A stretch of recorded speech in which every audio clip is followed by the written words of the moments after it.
आचार्य जी, आप बताइए कि जैसे कि मेरे दिमाग में एक मिथ है कि एक कांवड़ यात्रा सावन में क्या है, मतलब कहाँ से शुरू हुई इसकी प्रथा,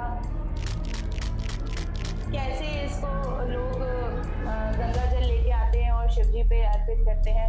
हमारे एस्ट्रोलॉजी में 27 नक्षत्र बताएं, उनमें से एक नक्षत्र है श्रवण। चित्रा नक्षत्र से चैत्र बना, फाल्गुन का जो महीना आता है उत्तरा फाल्गुनी पूर्व फाल्गुनी नक्षत्र से बना, ऐसे ही श्रवण नक्षत्र से श्रावण बना।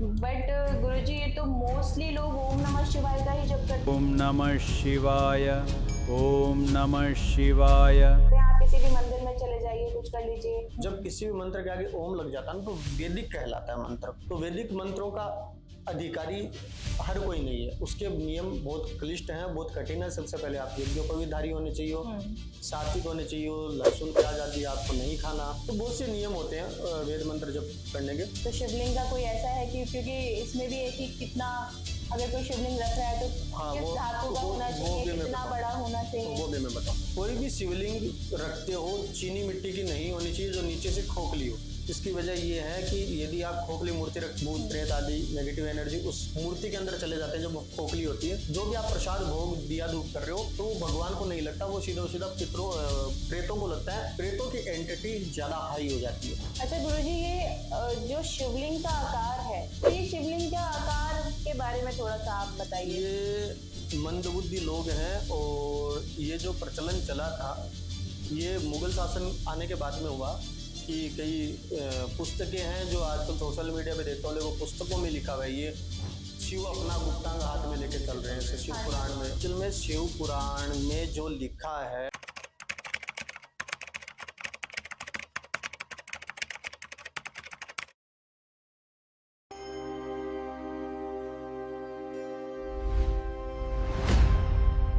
हर हर महादेव, स्वागत है आपका हमारे पॉडकास्ट चैनल में। जैसे कि आप सभी जानते हैं, हिंदू धर्म में सबसे बड़ा त्योहार, सबसे बड़ा पावन महीना सावन का महीना स्टार्ट होने वाला है। 30 जुलाई से सावन का महीना शुरू होने वाला है और जितने भी शिव भक्त हैं सबको बेसब्री से इंतजार होता है इस सावन के महीने की। सावन के महीने में बहुत सारी कुंवारी लड़कियां ये जानना चाहती हैं कि क्या ऐसे उपाय करें शिव जी के जो हमारी शादी जल्दी हो या अच्छा वर मिले। बहुत से ऐसे चीजें होती हैं सावन के महीने में करने के लिए जो हमारे हिंदू सनातन धर्म में लोग करना चाहते हैं, उनके अच्छे से रिजल्ट लेना चाहते हैं। सावन के महीने के बहुत सारे मिथ हमारे सबके माइंड में है, सबके दिमाग में है।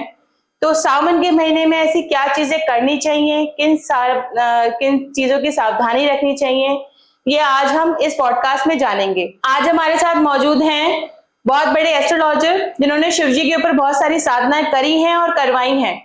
अपने अंदर इतना सारा ज्ञान उन्होंने रखा है और उस ज्ञान को जानने के लिए आज हम स्वागत करते हैं डॉक्टर अमित पारिक जी का, जिन्होंने एस्ट्रोलॉजी में पीएचडी करी है और बहुत सारे लोगों को अपने पीएचडी और अपने नॉलेज के माध्यम से उनको एस्ट्रोलॉजी सिखाई भी है। तो स्वागत है आचार्य जी आपका हमारे पॉडकास्ट चैनल पे। हर हर महादेव। आचार्य जी, आप बताइए कि सावन में बहुत सारे लोगों के दिमाग में बहुत सारी मिथें हैं। सावन में क्या करना चाहिए, क्या नहीं करना चाहिए। जैसे कि मेरे दिमाग में एक मिथ है कि एक कांवड़ यात्रा सावन में क्या है, मतलब कहाँ से शुरू हुई इसकी प्रथा, कैसे इसको लोग गंगा जल लेके आते हैं और शिव जी पे अर्पित करते हैं। तो थोड़ा सा आप इसके बारे में बताइए। बिल्कुल। आत्मा त्वं गिरिजामति सहचरा प्राणा शरीरम गृहम पूजा ते विषयोपभोग रचना निद्रा समाधि स्थिति संसार पर्योपरक्षण विधि स्तोत्राणि सर्वांगिरो यत्तत् कर्म करोमि तद्ददखिलं शंभो तवाराधनम। नमः पार्वती पतये। हर हर हर महादेव। सबसे पहले आपका सवाल था कि श्रावण क्या है। हाँ जी, इसको जानते हैं। हमारे एस्ट्रोलॉजी में 27 नक्षत्र बताएं, उनमें से एक नक्षत्र है श्रवण। हर नक्षत्र के आधार पे हर एक महीने का डिफाइन किया गया। चित्रा नक्षत्र से चैत्र बना जी। फाल्गुन का जो महीना आता है उत्तरा फाल्गुनी पूर्व फाल्गुनी नक्षत्र से बना, ऐसे ही श्रवण नक्षत्र से श्रावण बना। श्रवण नक्षत्र जो है वो भगवान शिव का प्रिय नक्षत्र है, इसलिए इसको शिव का महीना बताया गया। दूसरा आपका सवाल आता है कि कावड़ यात्रा। कावड़ देखे, कावड़ यात्रा एक तरीके से साधना के अलग अलग माध्यम है। हमारे हिंदू शास्त्र में कई साधना करते हैं पंचधुनी लगा के, कि अपने चारों तरफ आग जला ली और उसमें बैठ रहे हैं, और आषाढ़ के महीने में गर्मी के अंदर वो तप करते हैं, वो भी एक साधना है। एक साधना होती है जो भगवान का नाम कीर्तन करते हुए नृत्य करते हैं, वो भी एक साधना है। कई लोग गाकर, भजन गा के, कीर्तन गा के, वो भी एक साधना है। एक कावड़ यात्रा शरीर को एक तरीके से कष्ट देना ही साधना है। सबसे मैं बताऊं साधना क्या है, तो शरीर को कष्ट देना, अपना कंफर्ट जोन छोड़ना ही साधना का पहला नियम है। अच्छा, आते हैं कावड़ यात्रा। कावड़ यात्रा कहां से प्रारंभ हुई, किसने प्रारंभ करी और क्यों करी? जी।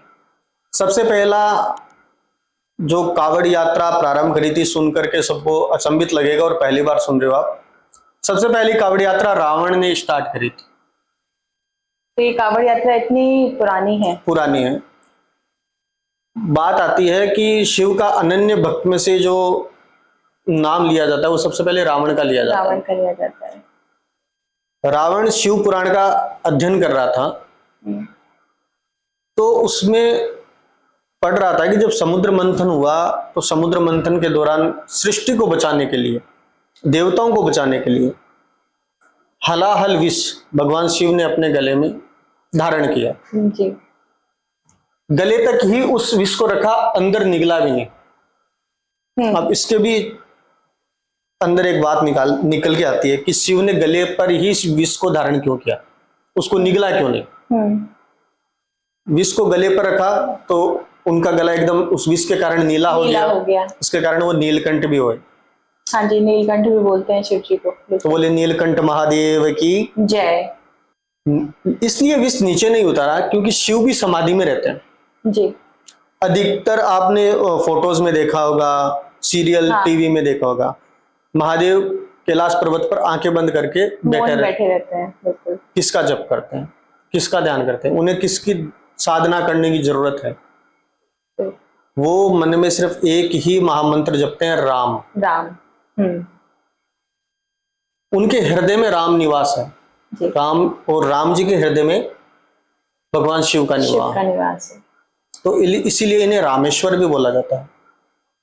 राम ईश्वर है इति रामेश्वर है, जो राम के ईश्वर है वो रामेश्वर है। अच्छा, वो जो रामेश्वर ज्योतिर्लिंग है, हाँ, तो ये उसी पे आधारित है। हाँ, क्योंकि जो राम के ईश्वर है वो रामेश्वर है।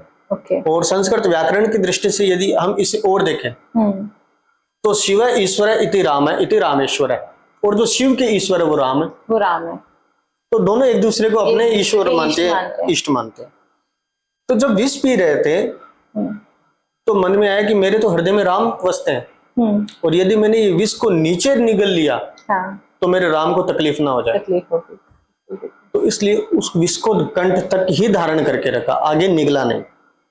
वो अपने गुरु के लिए इतने पॉजिटिव थे वो। तो उस विष को पीने के बाद में उनके पूरे शरीर में जलन पैदा हो गई। तो सब देवताओं ने समुद्र का ठंडा शीतल जल लेके, गंगा का जल लेके और उनका अभिषेक किया। तो तब से श्रुति कहने लगी जलधारा प्रिय शिवम, शिव को सबसे जो प्रिय है वो जल की धारा है। रावण ने ये जब पढ़ा कि मेरे महादेव हमें बचाना, हम जैसे दुष्टों को बचाने के लिए विष को गले में धारण किया, तो श्रीलंका से, श्रीलंका का सारा समुद्र जो पानी है वो खारा है, तो गंगा आया और गोमुख से कावड़ यात्रा उठा करके अपने लंका लेकर के सबसे पहली कावड़ रावण ने शिव जी को अर्पित की थी श्रावण के महीने में। तब से ये प्रचलन चला कावड़ यात्रा का। पर अब कावड़ यात्रा का जो विधान है, जो सिद्धांत है, वो सारा सब कुछ चेंज हो गया। एक्चुअल में मनोरंजन की दृष्टि से लोग जाने लगे कावड़ लेने के लिए। आज की युवा है, यूथ है, देखते हैं, सुनते हैं, भांग पीते हुए चल रहे हैं, गांजा फूकते हुए चल रहे हैं। पहली बात तो गांजा पीना, भांग खाना ये हमारे लिए नहीं है। बोलते शिव का प्रसाद है, तो शिव का ये प्रसाद नहीं है। जब गले में शिव ने वो विष पिया था हाँ, तो एक मुहावरा या दोहा सुना होगा कि जहर को जहर ही काटता है। हाँ जी बिल्कुल। तो उस जहर का प्रभाव कम करने के लिए गांजा और भांग शिव ने पिया था, तो सिर्फ वो उसी टाइम के लिए? उसी टाइम के लिए। अच्छा। अब लोग क्या है ना कि अपना मनोरंजन या अपने आप को मतलब नशा करने के लिए शिव से जोड़ लेते हैं। तो शिव ने तो बहुत कुछ किया, शिव ने तो विष भी पिया, आप भी पियो, प्रसाद है वो भी शिव का। बिल्कुल बिल्कुल। ठीक है। कावड़ यात्रा का सिद्धांत क्या होता है कि नंगे पांव जाने चाहिए। कावड़ की बहुत महिमा है कि जब आप कावड़ उठा लेते हो, उठाने के बाद में कावड़ जमीन पे टच नहीं होनी नहीं चाहिए। रखनी चाहिए। हाँ जी। उसके बाद में जब तक आप कावड़ उठा करके शिवालय तक ना पहुंच जाओ, जो निर्धारित आपने किया कि मुझे इस शिवालय में कावड़ चढ़ानी है, तब तक निरंतर आपके मन में नमः शिवाय, शिव पंचाक्षरी मंत्र है ये, नमः शिवाय तीनों वर्णों के लिए है नमः शिवाय, स्त्रियों के लिए भी है कि नमः शिवाय जप करना चाहिए। ओम नहीं लगाना चाहिए। ओम ब्राह्मण या यज्ञोपवीतधारी पुरुष ही लगा सकता है, जिसे हम षडाक्षरी मंत्र बोलते हैं। ओम लगते ही वो षडाक्षरी हो जाता है, 6 अक्षरों का। ओम नहीं लग रहा तो वो पंचाक्षरी है, 5 अक्षरों का महामंत्र। तो पंचाक्षरी मंत्र कोई भी जप कर सकता है? कोई भी कर सकता है, सबको करना चाहिए। इस सृष्टि में जो पैदा हुआ है उसे पंचाक्षरी मंत्र का जप करना चाहिए। तो इस नमः मंत्र शिवाय। के कुछ नियम भी होते हैं? कोई ऐसा नियम कुछ है? नहीं, कोई नियम नहीं है, निरंतर जपते रहो। तो अगर मैं अभी यहाँ बैठी हूँ तो मैं पंचाक्षरी मंत्र जप सकती हूँ? जप सकते हो। ओम लगाना वो गलत हो जाएगा? ओम जब लग सकता है जब आप गुरु के मुख से मंत्र ले लेते हो। बट गुरुजी, ये तो मोस्टली लोग ओम नमः शिवाय का ही जप करते हैं। आप किसी भी मंदिर में चले जाइए, कुछ कर लीजिए, तो ओम नमः शिवाय के ही जप सुन रहे होते हैं। एक्चुअल में ओंकार है, प्रणव है, पुरुष है। ओम जो शब्द है वो प्रणव है, और प्रणव हमेशा वेद मंत्रों में लगता है। जब किसी भी मंत्र के आगे ओम लग जाता है ना तो वैदिक कहलाता है मंत्र। तो वैदिक मंत्रों का अधिकारी हर कोई नहीं है, उसके नियम बहुत क्लिष्ट हैं, बहुत कठिन है। सबसे पहले आप यज्ञोपवीतधारी होने चाहिए, सात्विक होने चाहिए, लहसुन प्याज आदि आपको नहीं खाना। तो बहुत से नियम होते हैं वेद मंत्र जप करने के। तो इसलिए साधारण मंत्र है नमः शिवाय, इसका जप करो। जितना फल ओम नमः शिवाय से मिलता है उतना ही आपको नमः शिवाय से मिलेगा। पर आपको इसमें कोई नियम नहीं है। पर आपने ओम नमः शिवाय जपना शुरू कर दिया, बिनु गुरु बनाए, गुरु के मुख से लिए, तो ये नेगेटिव इफेक्ट भी देगा। इससे बढ़िया रहेगा कि नमः शिवाय रोज जपो, नियंत्रण आप जप सकते हो। अच्छा गुरुजी, पिछले कई सालों से मैं ये चीज देख रही हूँ, ये आपने नाम सुना होगा प्रदीप मिश्रा जी का। तो कई उन्होंने ना हर वीडियो में, उनकी हर शिव कथा में श्री शिवाय नमस्तुभ्यम का एक मंत्र, जो आप अभी ओम नमः शिवाय की जगह श्री शिवाय नमस्तुभ्यम, हर कोई इंसान इसी का जप कर रहा है। तो क्या ये मंत्र सही है, या फिर उनकी बताई हुई कथा में कुछ ऐसा है कि जो उनको फॉलो करना चाहिए नहीं, क्योंकि उनको आज की डेट में मोस्टली पब्लिक फॉलो कर रही है? देखिए, फॉलो कर रही है इसलिए तकलीफ पा रही है। बात रही श्री शिवाय नमस्तुभ्यम, ये मंत्र मंत्र नहीं है, ये है श्लोक। और श्लोक भी नहीं है, पूर्ण श्लोक भी नहीं है, ये श्लोक का चौथा हिस्सा है। शिव पुराण का ही श्लोक है, उसका चौथा हिस्सा है। इससे कल्याण नहीं हो सकता जितना कल्याण आपका नमः शिवाय से हो सकता है। बात रही प्रदीप मिश्रा जी के टोटके की, तो मैं उसे कथावाचक मानता भी नहीं प्रदीप मिश्रा को। शिव पुराण का अधिकारी कौन होता है, किसको करनी चाहिए, उनके नियम क्या है, उन्हें बिल्कुल नहीं पता। जो भी वो कथा के अंदर टोटके ये बताते हैं लेडीजों को जो मोहित करने के लिए, क्योंकि आज की लेडीज को आप ये बता दो, टोटका शब्द यूज कर दो, वो आपसे अट्रैक्ट हो जाएंगे। सबसे पहले शिव पूजा में भी ये विधान बताया गया है कि त्रिपुंडधारी ही शिव कथा करने का अधिकारी है जी। प्रदीप मिश्रा की इतनी कथाएं सुनी होगी, कभी त्रिपुंड लगाए हुए देखा है तो मुझे कमेंट करके बता दो, या आपने वो देखा तो बता देना। मैंने तो आचार्य जी ऊर्ध्व पुंड जरूर लगाते हैं, वो यू आकार का जो तिलक लगाते हैं, ऊर्ध्व पुंड से बोलते हैं। ऊर्ध्व पुंड वैष्णवों का है, शाक्त शैव संप्रदाय का नहीं है। और जब तक आपने शैव संप्रदाय से दीक्षा नहीं ली, तब शिव कथा करने के अधिकारी नहीं हो। सबसे पहले तो आपको त्रिपुंडधारी होना चाहिए, पहला नियम है, वही फॉलो नहीं कर रहे, शिव पुराण क्यों कर रहे हो भाई तुम? पर शिव पुराण तो तुम कर ही नहीं रहे हो, टोटका पुराण कर रहे हो। हाँ, बहुत सारे वो ऐसे बच्चा पढ़ने में अगर उसका मन नहीं लग रहा है तो ये कर दीजिए, और घर में ये चीज होगी तो ये कर दीजिए। ये सब मिथ्या है, फालतू की बात है। सारे शिवालयों को भ्रष्ट कर दिया प्रदीप मिश्रा ने। मतलब कि क्या क्या चीजें चढ़वा रहा है शिवालय में, इतनी गंद मचा रखी है कि क्या बोले। सबसे बढ़िया आज श्रावण का उपाय देने जा रहा हूं, इससे बढ़िया उपाय कोई नहीं होगा श्रावण में। जो भी प्रदीप मिश्रा ने किसी स्त्री को टोटका बताया और वो टोटका जाके उस शिवलिंग के ऊपर कर रही है, या वहां कोई अनाज चढ़ा रही है, या जो भी वस्तु वो बता रहा है वो चढ़ा रही है, आप जाके उसे हटा करके शिवलिंग को साफ सुथरा कर दीजिए। वही सबसे बड़ी साधना होगी इससे सावन में। अच्छा गुरुजी, एक चीज बताइए, जैसे शिवलिंग पे जल अर्पित जब कोई करता है तो क्या जो शिवलिंग से जल निकल रहा है उसे हमें ग्रहण करना चाहिए? नहीं, बिल्कुल नहीं करना चाहिए। शिवलिंग के ऊपर चढ़ा हुआ जल ग्रहण नहीं कर सकते आप। जो लोग बोलते हैं चरणामृत, चरणामृत, हाँ जी। चरणामृत सिर्फ विष्णु का होता है, शिव का चरणामृत होता ही नहीं है। क्योंकि शिवलिंग को आप जब देखोगे ना, शिवलिंग क्या है? शिवलिंग एक निराकार शिव का स्वरूप है। स्वरूप है, वो साकार नहीं है, साकार नहीं है। साकार होती तो उसके हाथ भी होते, उसके पैर भी होते, उनके मुख भी होता। बिल्कुल। वो निराकार स्वरूप है शिव। निराकार शिव के ऊपर आप चढ़ा रहे हो तो वो चरणामृत तो नहीं हुआ। चरणामृत किसे बोलते हैं? चरण किसके नाम है? पैरों के। जो पैरों से निकला हुआ है जल, वो चरणामृत हुआ। चरणामृत का विधान ही सिर्फ वैष्णव परंपरा में है। शिव परंपरा में चरणामृत का विधान नहीं है कहीं भी। हाँ, आचमन का विधान है, पर आचमन कभी भी किसी वस्तु से या उससे नहीं होता। आचमन सिर्फ गंगा जल से होता है जी। तो ये कई भ्रांतियां हैं, ये फालतू की बातें हैं। शिव के ऊपर चढ़ा हुआ निर्माल्य प्रसाद भी वैष्णव संप्रदाय के लोग ग्रहण नहीं करते, और लिखा भी है नहीं करना चाहिए। हाँ, शिव के ऊपर चढ़ा हुआ जो नैवेद्य है, भोजन है, प्रसाद है, वो कौन कौन कर सकता है ग्रहण? नंदी कर सकता है, चंडाल कर सकता है, या शिव संप्रदाय से कोई दीक्षित है वो कर सकता है। चंडाल मतलब? चंडाल मतलब जो शमशान की रक्षा करने वाला चंडाल। अच्छा, ओके। जो शमशान की देखभाल करता है, चिताओं को आग लगाता है, उसे चंडाल बोलते हैं। तो वैष्णव तो यहाँ तक है कि शिव के ऊपर का निर्माल्य या जो भोज्य पदार्थ है वो भी ग्रहण नहीं करना चाहिए। शिव संप्रदाय कर सकते हैं, जैसे नाथ है, ओगढ़ है, अघोरी है, नागा है, दशनामी है, गिरिपुरी, भारतीय सरस्वती, ये कर सकते हैं।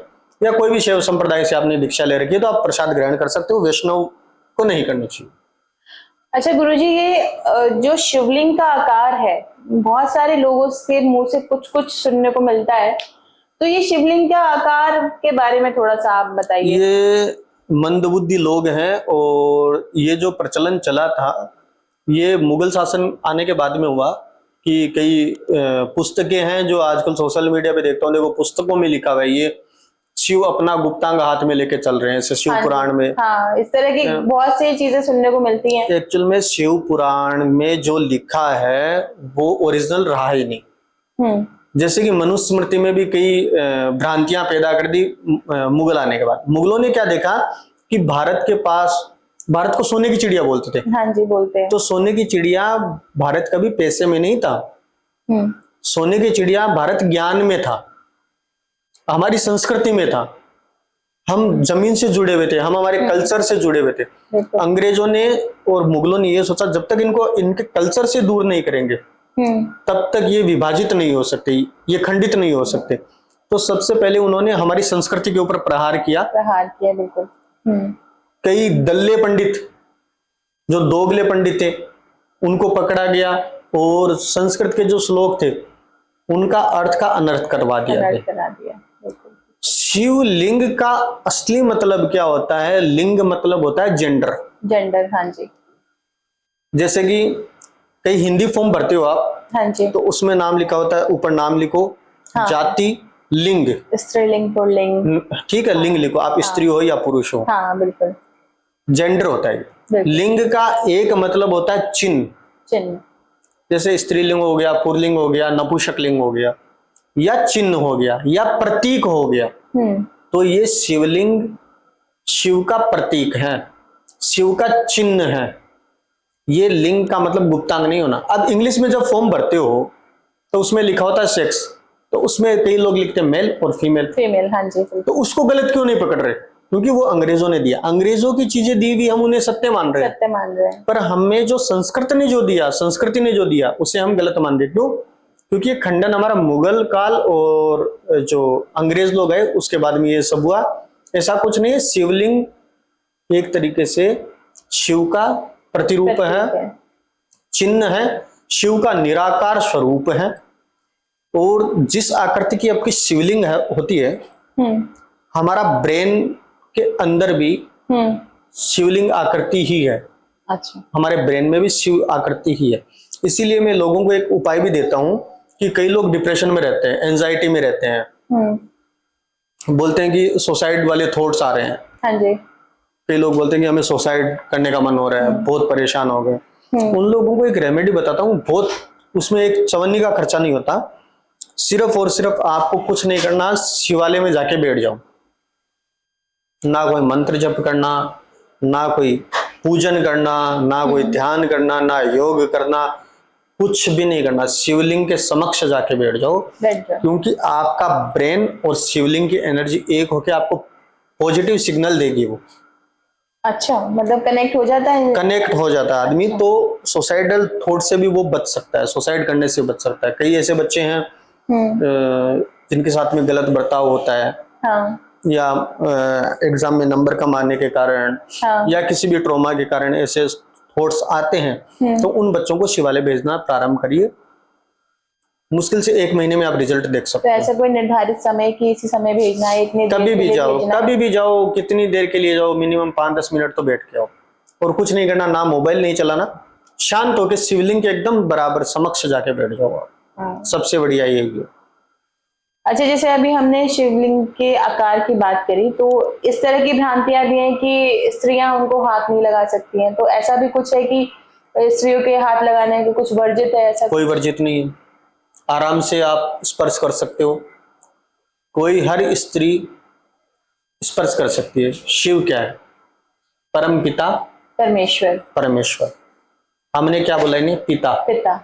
क्या बेटी अपने बाप को हाथ नहीं लगा बिल्कुल सकती? लगा सकती है, और बेटी और बाप का तो कनेक्शन ही बहुत स्ट्रांग होता है, सबसे स्ट्रांग माना ही हो जाता है। तो ये जो परम पिता है, ये सबके पिता है, जगत पिता है ये। तो क्या बेटी अपने बाप को हाथ नहीं लगा सकती? बिल्कुल लगा सकती है, सेवा नहीं कर सकती, बिल्कुल कर उनके सकती पैर है, नहीं दबा सकती? बिल्कुल।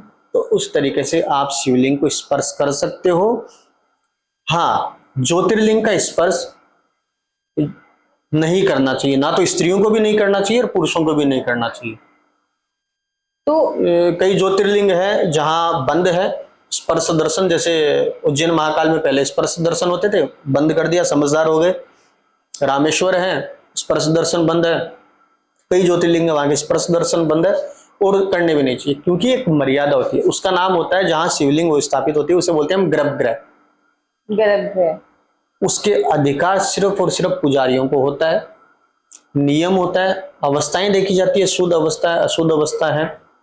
ठीक, आपका वर्ण देखा जाता है, किस वर्ण से हो। ठीक है, आपका खान पान देखा जाता है, आचरण देखा जाता है। आप अशुद्ध अवस्था में हो, वहां जा रहे हो, कर रहे हो, ये सब चीजें नहीं होनी चाहिए। हाँ, जो नॉर्मल मंदिर की शिवलिंग होती है, अब मैं बताऊं, कई लोग बोलते हैं स्त्री को स्पर्श नहीं करना चाहिए। हर सनातनी के घर के अंदर एक शिवलिंग होना जरूरी है। अब हर सनातनी के घर में जब शिवलिंग होगा तो अमूमन पूजाएं माता बहन ही करती है। बिल्कुल करती है। तो उनको हाथ नहीं लगाएंगे तो कैसे साफ सफाई करेंगे? गुरुजी, इस चीज की भी भ्रांति है कि शिवलिंग घर में नहीं होना चाहिए? नहीं, हर एक सनातनी के घर में 5 चीजें अवश्य रूप से होनी चाहिए। 5 चीजें आपके घर में नहीं है तो आप सनातनी कहना अपने को भूल जाइए। 5 चीजें सनातन में कौन कौन सी होनी चाहिए? आपके घर में शंख जरूर होना चाहिए।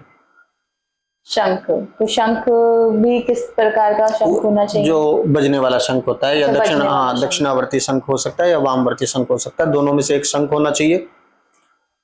आपके घर में घंटी होना चाहिए, गरुड़ घंटी होना चाहिए।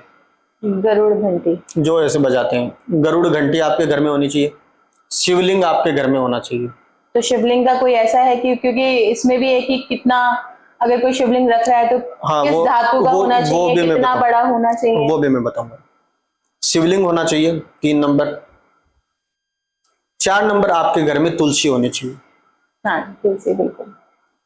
ये सनातनियों के घर में एक 5वीं चीज, सूर्य नारायण की प्रतिमा होनी चाहिए। सूर्य नारायण की प्रतिमा, या तो सूर्य नारायण की प्रतिमा रखो, या आपके घर के द्वार पे गणेश होने चाहिए, द्वार गणपति, जिसे हम द्वार गणपति बोलते हैं, द्वार गणेश बोलते हैं, या तोरण गणेश भी बोलते हैं कई जगह। अच्छा। तो ये 5 चीजें हर सनातनी के घर में होनी चाहिए।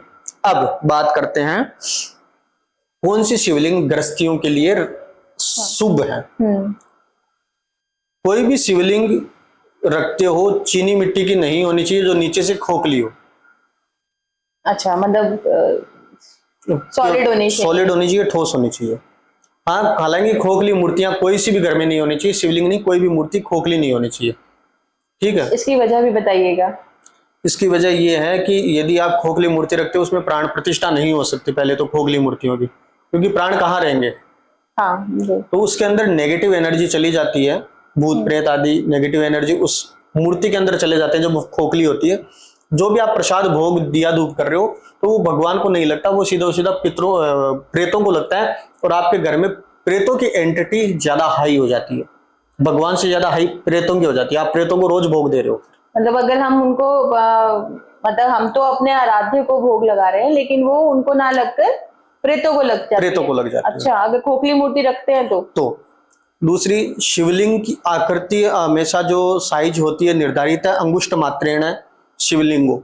आपके अंगूठे की साइज का लिंग होना चाहिए, शिवलिंग का जो ऊपर का लिंग ही होना चाहिए वो अंगूठे के बराबर होना चाहिए। दूसरी, शिवलिंग कौन सी धातु की शुभ है। शिवलिंग सोने की शुभ है, सोने की आप शिवलिंग बना के रख सकते हो। चांदी की शिवलिंग बना के आप रख सकते हो, उत्तम है। तांबा पीतल की आप, कांसी की आप शिवलिंग बना के रख सकते हो, शुभ है। लोहा एल्युमिनियम प्लास्टिक की शिवलिंग नहीं होनी चाहिए। लोहा एल्युमिनियम और प्लास्टिक की शिवलिंग वर्जित है जी। उसके बाद में शिवलिंग कौन सी अच्छी है।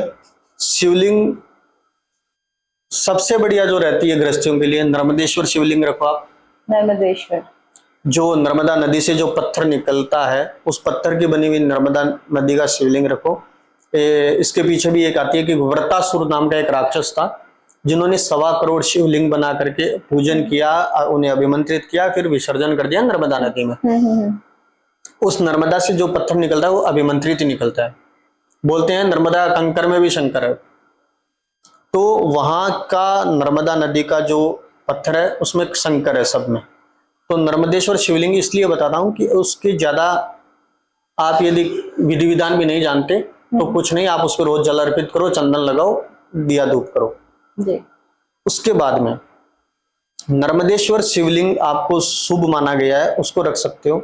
उसके बाद में यदि आप हाथों के अंदर स्वर्ण नहीं पहनते, स्वर्ण मतलब ये सोना नहीं पहनते, सोने की अंगूठियां नहीं पहनते, तो सबसे शुभ शिवलिंग रहेगा फिर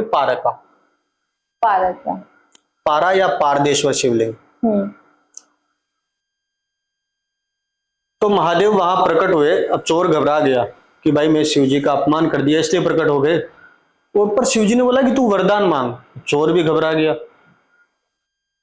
कि भाई आपके ऊपर कोई बेलपत्र चढ़ाता है, कोई धतूरा चढ़ाता है, और मैंने तो आपका अपराध कर दिया और आप मेरे से वरदान मांगने के लिए बोल रहे हो। तब शिव जी मुस्कुराते हुए बोले कि कोई बील चढ़ाता है, कोई दूध चढ़ाता है, कोई भांग धतूरा चढ़ाता है, और तूने तो अपने आप को पूरा ही चढ़ा दिया, पूरा ही समर्पित कर दिया मुझे। ऐसा वक्त पहली बार देखा, तो तू वरदान मांग। तो इतने भोले भी हैं शिव। तो शिव जी को खुश करने के लिए हमें और क्या चीजें करनी चाहिए ऐसे, जो ये तो खैर एक स्टोरी फॉर्म में आपने बताया, ये तो चीजें नहीं करनी चाहिए कि शिव जी के ऊपर चढ़ जाए, बट क्या ऐसा करें जिससे शिव जी सच में प्रसन्न हो जाए।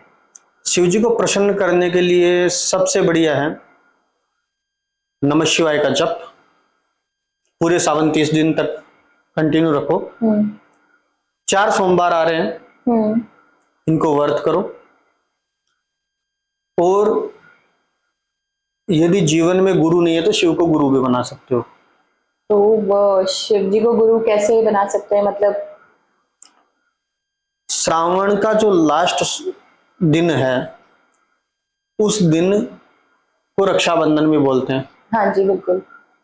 और उस दिन को श्रावणी क्रम भी बोलते हैं। जो ब्राह्मण होते हैं वो अपनी यज्ञोपवीत पूजन भी करते हैं। तो उस दिन आप भगवान शिव को गुरु बना सकते हो।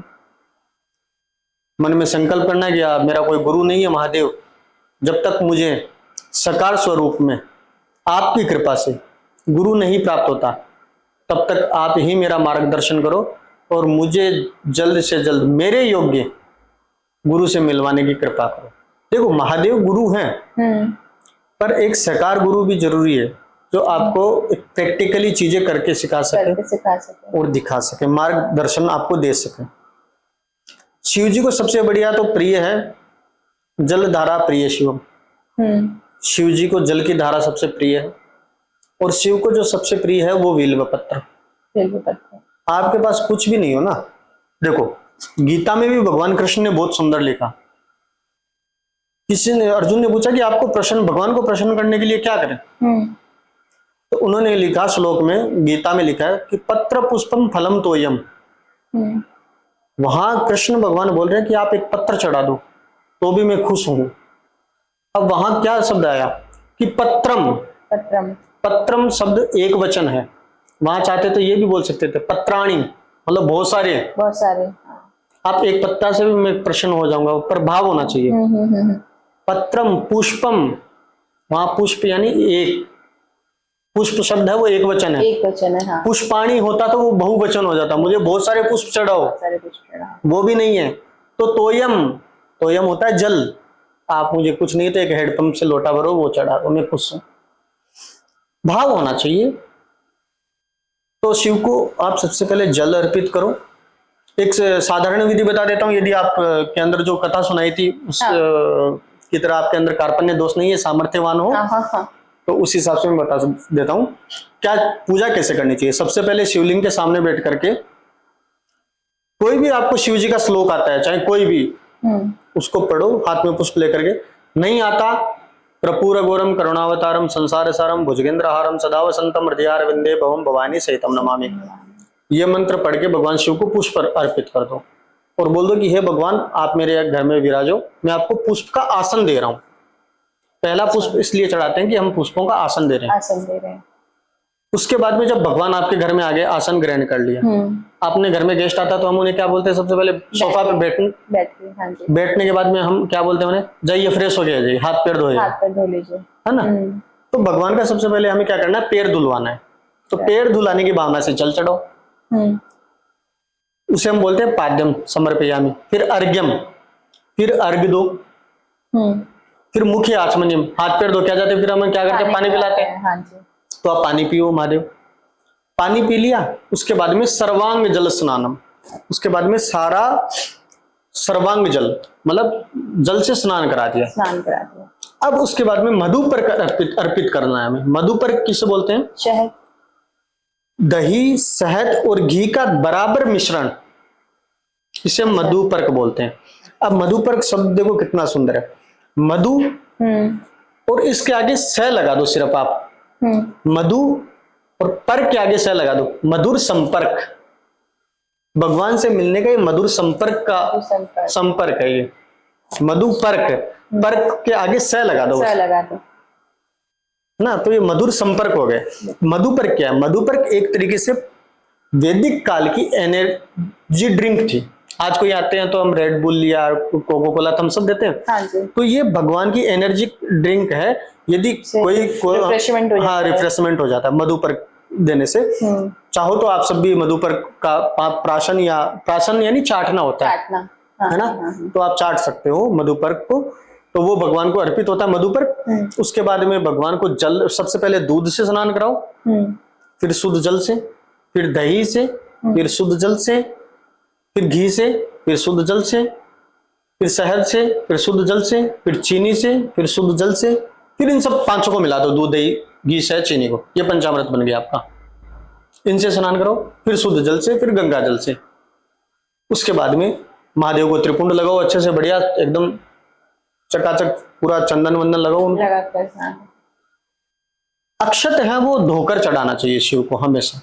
चावल हमेशा धोकर ही महादेव को चढ़ाना चाहिए। कहते हैं वो खंडित भी नहीं होने चाहिए। और हाँ, अक्षत का मतलब ही वही है, जो कभी क्षय ना हो, जो कभी खंडित ना हो, वही अक्षत है।